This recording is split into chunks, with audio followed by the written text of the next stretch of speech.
윤석열 정부 첫 대법관으로 지명된 오석준 후보자의 국회 인준이 늦어지면서 대법관 공석 사태가 길어지고 있습니다. 일제 강제동원 배상금을 받아내기 위한 미쓰비시 자산 매각 사건 등 재판 차질도 불가피한 상황입니다. 오철희 기자입니다.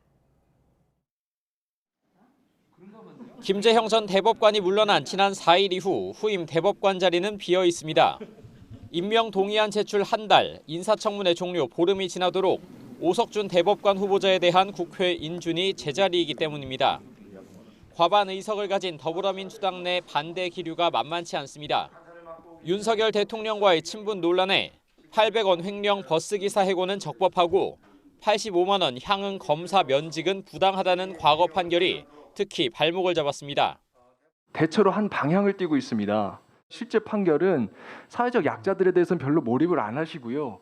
결과적으로 그분이 저의 판결로 인해서 그 어려움을 겪고 있을 수도 있다는 생각에 저도 마음은 무겁습니다.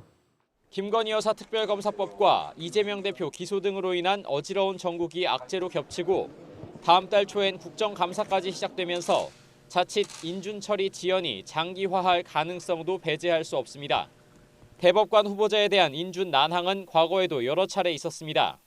박종철 고문치사 사건 축소 은폐 의혹에 연루됐던 박상옥 전 대법관의 인준안은 국회 제출 100일 만에 어렵사리 통과됐고 위장 전입과 코드 인사 등의 논란이 불거졌던 김상환 대법관은 제출 80일 만에 본회의에서 임명 동의가 가결됐습니다.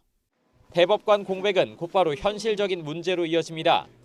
김명수 대법원장이 재판 지연, 해소를 강조하는 상황에서 신속하고 충실한 사건 처리를 위하여 최선을 다할 때 비로소 주권자인 국민으로부터 법원에 대한 신뢰도 기대할 수 있다는 것을 오석준 후보자가 김재형 전 대법관 사건을 승계받을 경우 남겨진 본안 사건 300여 건은 물론 전원 합의체 판결을 포함한 다른 사건까지 차질이 불가피합니다.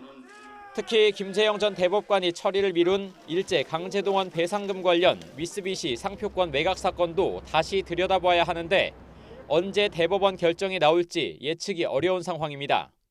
기약 없는 인준 지연 탓에 애타게 선고를 기다리는 재판 당사자는 물론 대법원도 국회만 바라보는 처지가 됐습니다. YTN 우철입니다.